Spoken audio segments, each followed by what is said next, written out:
तो मेरे प्यारे भाइयों और बहनों, आज फिर आपके लिए एक नया वीडियो लेकर के आए हैं, जो कि ये 2023 के ना इस सेकंड सेटिंग का ये क्वेश्चन होगा। ठीक है, सोशल साइंस का।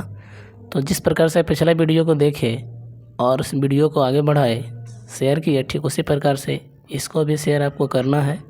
ठीक है, और क्वेश्चन को साथ साथ याद भी करना है। ठीक है, तो चलिए फिर स्टार्ट करते हैं वीडियो। क्वेश्चन है कि निम्न में से कौन भारतीय बहुराष्ट्रीय कंपनी है? तो ये हो जाएगा इन्फोसिस। कौन हो जाएगा? इन्फोसिस हो जाएगा। ठीक है, अगला क्वेश्चन, प्रत्यक्ष विदेशी निवेश का सर्वाधिक लाभ किस क्षेत्र को मिला है? ठीक है, तो ये मिला है सेवा क्षेत्र को। किसको मिला है? सेवा क्षेत्र को मिला है। ठीक है, ये किसको मिला है? सेवा क्षेत्र को। चलिए अगला क्वेश्चन है कि वैश्वीकरण का नकारात्मक प्रभाव में से किस क्षेत्र में देखा गया है? ठीक है, तो देखा गया किस में? रोजगार में। ठीक है, ये आपका बी सही हो जाएगा। ठीक है, अगला क्वेश्चन है आपके लिए, अगला क्वेश्चन हो जाएगा 4 नंबर का क्वेश्चन। चलिए 4 नंबर का क्वेश्चन कुछ इस प्रकार है कि गरीबी रेखा निर्धारण है ना हेतु ग्रामीण क्षेत्रों के लिए प्रति व्यक्ति है ना प्रतिदिन न्यूनतम कितनी कैलोरी निर्धारित की गई है? कितनी कैलोरी निर्धारित की गई है ना? तो ये हो जाएगा 2400 कैलोरी। कितना हो जाएगा? 2400 कैलोरी हो जाएगा। ठीक है, 2400 कैलोरी जो है निर्धारित की गई है। ठीक है, यानी कि ऑप्शन नंबर सी आपका सही हो जाएगा। अगला क्वेश्चन देखिए, निम्नलिखित में से कौन कृषि आधारित उद्योग नहीं है? तो ये जो है सीमेंट उद्योग जो है कृषि आधारित उद्योग नहीं है। अगला क्वेश्चन है पॉवर्टी एंड है ना अन ब्रिटिश रूरल इंडिया। ये आपको कल परसों लिखवाया गया था कि इसको इस पुस्तक को लिखें दादा भाई नौरोजी ने। ऑप्शन नंबर बी से हो जाएगा आपका। अगला क्वेश्चन, निम्न में से किस विधि के अंतर्गत उत्पादित अंतिम वस्तुओं के मूल्य को जोड़कर राष्ट्रीय आय की गणना की जाती है? ठीक है, तो आय विधि भी नहीं है, व्यय विधि भी नहीं है, मूल्य योग विधि भी नहीं है। ठीक है, तो इसलिए इनमें से डी हो जाएगा आपका ऑप्शन। चलिए अगला क्वेश्चन है, क्षेत्रीय ग्रामीण बैंक की स्थापना कब की गई थी? क्षेत्रीय ग्रामीण बैंक की स्थापना कब की गई थी? 1975 में। आपका ए सही हो जाएगा। ठीक है, अगला क्वेश्चन देख लेते हैं। अगला क्वेश्चन आपका 9 नंबर का क्वेश्चन हो जाएगा कि किस आयोग कमेटी ने सतत पोषणीय विकास की अवधारणा प्रस्तुत की थी? ठीक है, कौन प्रस्तुत की थी? तो ये हो जाएगा ब्रुंडटलैंड आयोग ने। ठीक है, किसने हो जाएगा? ब्रुंडटलैंड आयोग ने हो जाएगा। चलिए, तो ये क्वेश्चन हो जाएगा आपका इसका ए सही हो जाएगा। अगला है, निम्न में पुरानी जलोढ़ मिट्टी कौन है? ठीक है, पुरानी जलोढ़ मिट्टी निम्न में से कौन है ना? तो ये हो जाएगा बांगर आपका सही हो जाएगा। ठीक है, अगला क्वेश्चन है, प्रथम राष्ट्रीय जल नीति कब अपनाई गई थी? प्रथम राष्ट्रीय जल नीति कब अपनाई गई थी? तो ये हो जाएगा जुलाई 1985 हो जाएगा। ठीक है, जुलाई 1985। अगला है ना जिम कॉर्बेट राष्ट्रीय उद्यान किस राज्य में है ना? कॉर्बेट राष्ट्रीय उद्यान किस राज्य में? तो ये हो जाएगा उत्तराखंड में। आपका ऑप्शन नंबर ए से हो जाएगा। ठीक है, ऑप्शन नंबर ए से हो जाएगा। अगला क्वेश्चन है कि भारत का सबसे छोटा जैवमंडल रिजर्व कौन सा है? भारत का सबसे छोटा जैवमंडल रिजर्व कौन सा है? तो जाएगा डिब्रू सैखोवा। अगला है, क्यूनाइन अर्थात कुनैन का उपयोग होता है। ये आपको भूगोल में पढ़ाया गया था। कुनैन जो कि मलेरिया का एकमात्र दवा है ना, तो इसलिए 14 का आपका ए हो जाएगा। 14 का ए सही हो जाएगा। अगला क्वेश्चन है, भारत में कितने सार्वजनिक क्षेत्र के तेल परिष्करण केंद्र कार्य कर रहे हैं? कितने तेल परिष्करण केंद्र जो है कार्य कर रहे हैं? तो ये 15 का आपका डी से हो जाएगा, यानी कि 23 हो जाएगा। अगला है, भारत के प्रथम जल विद्युत संयंत्र की स्थापना कहाँ की गई? भारत के सर्वप्रथम जल विद्युत संयंत्र की स्थापना कहाँ की गई? दार्जिलिंग में। ठीक है,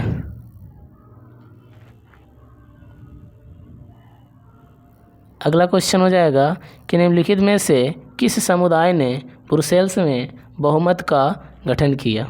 ठीक है, किस समुदाय ने? तो हो जाएगा फ्रेंच भाषी समुदाय ने। अगला क्वेश्चन हो जाएगा आपका कि सरकार के उच्च और निम्न स्तरों के बीच शक्तियों के विभाजन को कहा जाता है? ठीक है, तो क्या कहा जाता है? तो हो जाएगा ऊर्ध्वाधर वितरण हो जाएगा। ठीक है, ऊर्ध्वाधर वितरण। अगला क्वेश्चन है आपका, निम्न में से कौन नगर निर्माण का प्रमुख है? निम्न में से कौन नगर निर्माण का प्रमुख है? तो नगर निर्माण का प्रमुख होता है महापौर। कौन हो जाएगा? महापौर। अगला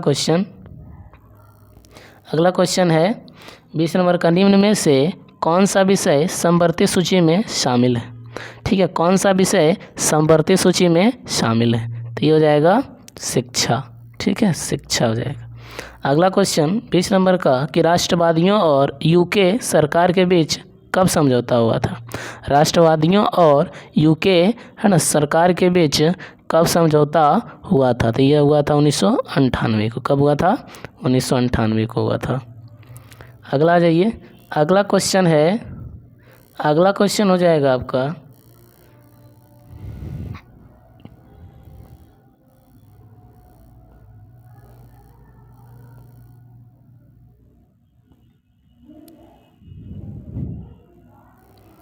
अगला क्वेश्चन है कि नेपाल के किस राजा ने प्रजातांत्रिक शासन को स्वीकार करने से इनकार कर दिया था?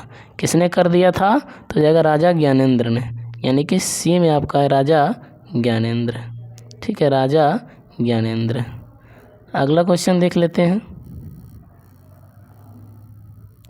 अगला क्वेश्चन है कि समकालीन विश्व में सरकार का सबसे लोकप्रिय रूप क्या है? ठीक है, तो लोकप्रिय रूप है आपका है ना, लोकप्रिय रूप हो जाएगा लोकतंत्र। ठीक है, क्या हो जाएगा? लोकतंत्र हो जाएगा। अगला क्वेश्चन 24 नंबर का क्वेश्चन कुछ इस प्रकार है, कारण निम्न में से किस देश में एक दलीय प्रणाली है? निम्न में से किस देश में एक दलीय प्रणाली है ना? एक दलीय प्रणाली है चीन में। ठीक है, कहाँ है? चीन में। अगला 1921 में भारत सरकार द्वारा गठित राजस्व आयोग के अध्यक्ष कौन थे? है ना, 1921 में सरकार द्वारा गठित राजस्व के आयोग कौन थे? तो ये हो जाएगा इब्राहिम रहीमतुल्लाह, है ना, इब्राहिम रहीमतुल्लाह। अगला है कि भारत में प्रथम औद्योगिक नीति की घोषणा कब की गई थी? भारत में प्रथम औद्योगिक नीति की घोषणा कब की गई थी? 1948 में किया गया था। अगला क्वेश्चन 1929 की आर्थिक मंदी का सबसे बुरा असर किस देश पर पड़ा था? ठीक है, किस देश पर पड़ा था? तो ये आपका हो जाएगा अमेरिका पर। किस पर हो जाएगा? अमेरिका पर। अगला क्वेश्चन है युद्धोत्तर पुनर्निर्माण के लिए पैसे का इंतजाम करने हेतु किस संस्था का गठन हुआ था? ठीक है, किस संस्था का गठन हुआ था? तो ये आपका हो जाएगा ऑप्शन नंबर बी, है ना, विश्व बैंक का गठन हुआ था। किसका गठन हुआ था? विश्व बैंक का। ठीक है, विश्व बैंक का गठन हुआ था। अगला क्वेश्चन देखते हैं। अगला क्वेश्चन यूरोपीय आर्थिक संघ की मुद्रा क्या है? यूरोपीय आर्थिक संघ की मुद्रा क्या है? तो हो जाएगा यूरो। क्या हो जाएगा? यूरो हो जाएगा। अगला क्वेश्चन, यंग इंडिया समाचार पत्र को किसने शुरू किया था? आपको पता होना चाहिए, यंग इंडिया समाचार पत्र को महात्मा गांधी ने शुरू किया था। किसने किया था? महात्मा गांधी ने। ठीक है, तो 30 के हो जाएगा ए। ठीक है, वियना कांग्रेस का मुख्य उद्देश्य क्या था? ठीक है, वियना कांग्रेस का मुख्य उद्देश्य क्या था? वियना कांग्रेस का मुख्य उद्देश्य क्या था? तो ये हो जाएगा आपका सी हो जाएगा राजतंत्रों की पुनर्स्थापना करना। ठीक है, राजतंत्रों की पुनर्स्थापना करना। सिकंदर कहाँ के निवासी था? तो आपको पता होना चाहिए, सिकंदर जो है यूनान के निवासी था। कहाँ के निवासी था? यूनान के निवासी था। यूनान के निवासी था। ठीक है, अगला फ्रांसीसी क्रांति कब हुई थी? फ्रांसीसी क्रांति कब हुई थी? तो फ्रांस की क्रांति 1789 में हुआ था। फ्रांस की क्रांति 1789 में हुआ था। अगला मैजनी का संबंध किस संगठन से था? तो मैजनी का संबंध जो है कार्बोनारी से था। ठीक है, कार्बोनारी से था। कार्बोनारी से था। अगला क्वेश्चन है राष्ट्रीय आंदोलन का केंद्र है ना जेना विश्वविद्यालय कहाँ स्थित है? जेना विश्वविद्यालय कहाँ स्थित है? जेना विश्वविद्यालय कहाँ स्थित है, तो ये है जर्मनी में। कहाँ हो जाएगा, जर्मनी में हो जाएगा। कह रहा कोसुत का संबंध किस देश से है, तो आपको सभी को पता है कोसुत का संबंध हंगरी से है। अगला है निम्न में प्रतिनिधित्वात्मक संस्था ड्यूमा का गठन कब हुआ था। ड्यूमा गठन कब हुआ था, ड्यूमा का गठन कब हुआ था, तो ये हो जाएगा 1905 में हो जाएगा ना, 1905 में हो जाएगा। अगला है किस संधि के तहत रूस प्रथम विश्व युद्ध से बाहर हो गया था।